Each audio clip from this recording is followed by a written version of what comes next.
मध्य प्रदेश की 28 सीटों के लिए उपचुनाव की वोटिंग 3 नवंबर को होगी।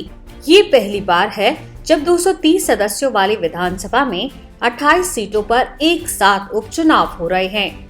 चुनावी शोरगुल थम चुका है, लेकिन सियासत जारी है।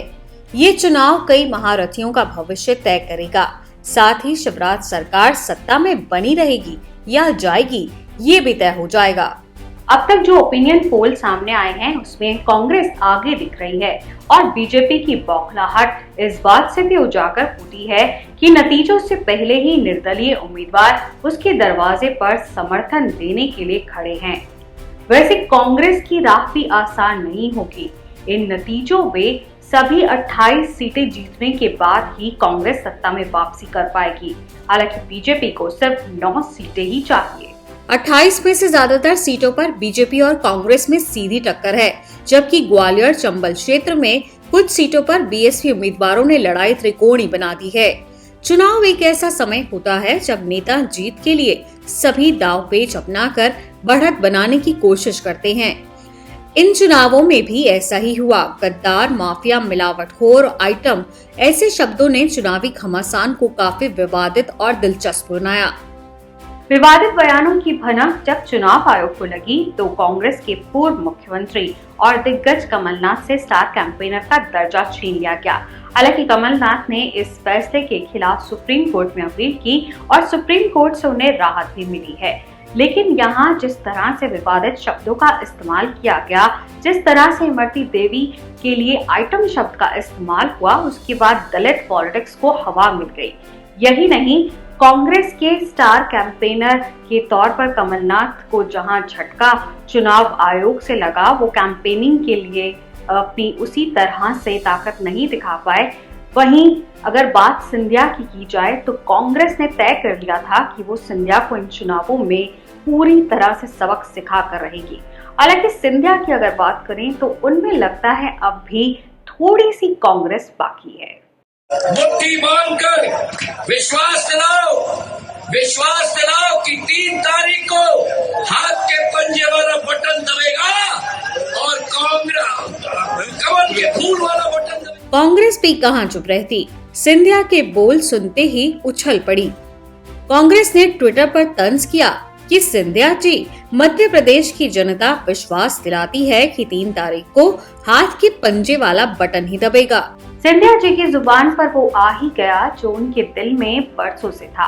हालांकि इतना आसान नहीं होता कांग्रेस जिसके लिए उन्होंने सालों मेहनत की, उसे अपने दिल से निकाल देना। लेकिन यहाँ सबसे बड़ी बात ये है कि इन चुनावों में अगर किसी की साख दांव पर है तो वो ज्योतिरादित्य सिंधिया ही है। अगर इन चुनावों में बीजेपी की हार हुई तो सारा का सारा ठीकरा सिंधिया पर फोड़ा जाएगा। उनकी बनी बनाई पीढ़ियों की जो साख जनता में है, उसे एक तगड़ा झटका लग सकता है। और अगर दूसरी तरफ बीजेपी इन चुनावों में जीत कर अपनी सरकार बचाने में कामयाब रही तो ज्योतिरादित्य सिंधिया का दर्जा बीजेपी में बहुत ऊंचा हो जाएगा। कमलनाथ सरकार को गिराने और शिवराज को कुर्सी दिलाने वाले सिंधिया पर विधायकों को खरीदने का दाग लगा, जिसे धोने का यही एक मौका है।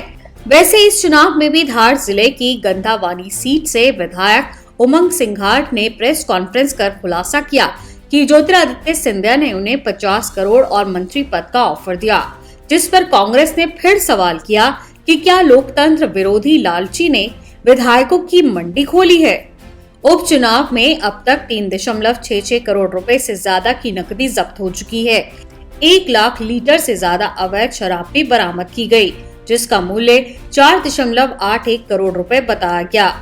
अभी तक नकदी, शराब, ड्रग्स, वाहन सहित अन्य सामग्री मिलाकर 19.45 करोड़ रुपए की सामग्रियां जब्त की जा चुकी है। इस बीच कमलनाथ ने फिर साफ किया कि ज्योतिरादित्य सिंधिया की कभी कांग्रेस में वापसी नहीं हो सकती। एक पत्रकार ने प्रेस कॉन्फ्रेंस में कमलनाथ से जब सवाल किया कि क्या ज्योतिरादित्य सिंधिया कभी कांग्रेस वापस आ सकते हैं, तो इस पर 2 टूक कमलनाथ ने कह दिया कि जिसने इतनी गद्दारी की हो वो वापसी कैसे कर सकता है। मध्य प्रदेश विधानसभा में कुल 230 सीट है। इनमें से 28 पर उपचुनाव हो रहे हैं। इस वक्त बीजेपी के पास 107 और कांग्रेस के 87 विधायक हैं। ऐसे में बीजेपी को बहुमत बनाने के लिए 9 और कांग्रेस को सभी 28 सीटों की जरूरत होगी। दूसरे छोटे दलों के साथ मिलकर सरकार बनाने के लिए कांग्रेस को उपचुनावों में कम से कम 21 सीटों पर जीत दर्ज करनी होगी। वोटों की गिनती 10 नवंबर को होगी और ये साफ हो जाएगा कि मध्य प्रदेश में किसका राज होगा। कैसा लगा आपको हमारा ये वीडियो, हमें कमेंट करके जरूर बताएं। इसे लाइक और शेयर करना भी ना भूलें और साथ ही अगर अभी तक आपने क्रोनोलॉजिकल विद गीता शर्मा इस चैनल को सब्सक्राइब नहीं किया है तो जल्दी से सब्सक्राइब करें और नोटिफिकेशन के लिए बेल आइकॉन को दबाएं। हमारी खबरें आपको कैसी लग रही हैं हमें जरूर कमेंट करके बताएं और इसी तरह से और इंटरेस्टिंग खबरों के लिए देखते रहिए क्रोनोलॉजिकल विद गीता शर्मा।